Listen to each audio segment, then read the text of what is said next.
Okay guys, this is the second Lewis structure video, and what I want to talk about in this one is things that need less than 8 electrons. Elements that will violate the octet rule by needing less than 8. And the most common one, of course, is hydrogen. If you were to draw a diatomic hydrogen molecule, H2, this hydrogen has 1 electron, this hydrogen has 1 electron, and they together share their single electrons and are perfectly happy to just, quote, have or 2 electrons each. They don't need to have 8. They can't have 8. They can't handle that many. So, what if we're drawing a molecule, and I'll just do a simple one, like phosgene, pH3. Okay, so we can use nasal here. It's not really necessary because this one's pretty simple, but just to kind of go through the process. In calculating the need number, remember, the phosphorus needs 8, but each of those hydrogens only need 2. So 2 times 3 is 6, plus 8, our need number is 14. The available number, phosphorus has 5 valence electrons, and each hydrogen has 1, so 3 plus 5, we have 8 electrons to work with. Subtract the available number from the need number, and we find out that we have to share 6. Subtract the number that are shared from the total number available. We find out that we have 2 left over. Okay. Start by putting the guy you have 1 of in the middle and surrounding him with the others. As always, at this point, don't worry about shape. We're not there yet. So the 6 that are to be shared, of course, are going to be shared as pairs, and so single bonds of 2 electrons each. So we have 3 bonds. The ones that are left over are going to be the lone pairs. They're going to go out in pairs, and we have 1 lone pair. Do. Pretty simple, right? Okay.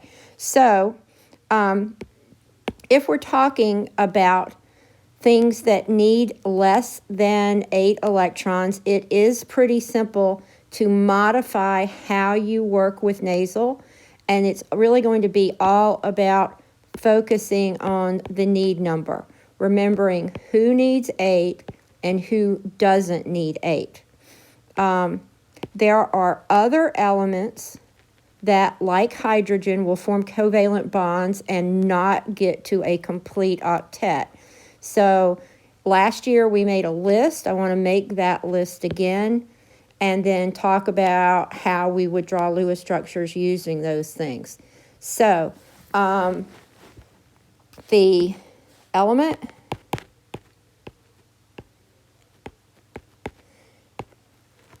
the number of electrons available, and the need number.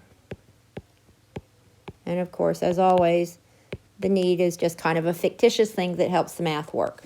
So we've already said hydrogen only has 1 electron available and needs 2.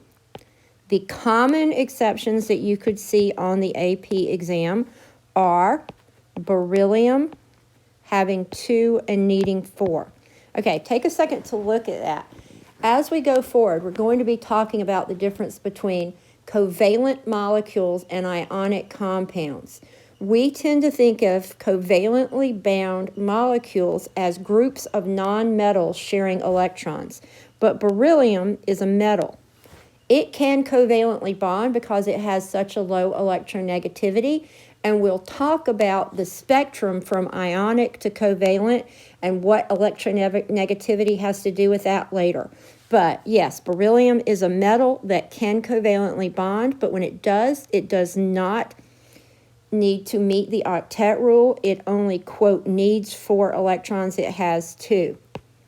The other 2 that we would often see, most commonly, would be boron, having 3 electrons available and needing 6. And then occasionally we will even see aluminum also a metal, covalently bonding. When it does, it has 3 valence electrons and also needs 6, just like boron.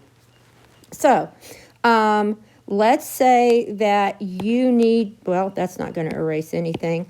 Let's say that you need to draw a beryllium compound, and you maybe think you need to use nasal. So let's go through and draw a beryllium compound with nasal, and then look at how simple it is to do it without nasal. Nasal's not really needed here. So let's look at beryllium dichloride. Okay, we can use nasal for this. If we do, the need number is going to be based on the fact that both of the chlorines need 8 electrons, and the beryllium only, quote, needs, we said 4. So 8 times 2 is 16, plus 4, my need number is 20. My available number, the beryllium has 2, each chlorine has 7. 7 times 2 is 14, plus 2 is 16. I'm going to share 4. I'm going to have 16 minus 4, 12 left over. The 4 shared electrons are going to give me 2 bonds. The 12 leftover electrons are going to give me 6 lone pairs. So put the beryllium in the middle, surround him with the chlorines, and two bonds from nasal, boop, boop, there they are. Okay? The beryllium is done. I'm not going to put any lone pairs on this beryllium because he can't handle it. He only, quote, needs 4. He isn't capable of obtaining a complete octet. But the chlorines, of course, do need the complete octet. So for the chlorines, I've got 6 lone pairs. They're going to get 3 each. Okay? And there it is, a beryllium chloride molecule. If you didn't want to use nasal, you don't have to. If you just think about, okay, I know I've got 16 electrons to work with, and I know beryllium can only handle 4 electrons. That means beryllium can only handle having 2 single bonds. The chlorines get the rest of the lone pairs, and that's it. So for beryllium, boron, and aluminum, a lot of times it's just as easy to avoid using nasal as to use it. With hydrogen, we're going to end up using hydrogen a lot in nasal because occasionally they will give us some organic looking molecules and ask us to fill in the lines, and so it helps us to know what we're talking about there. I'll give an example of one of those in the next video.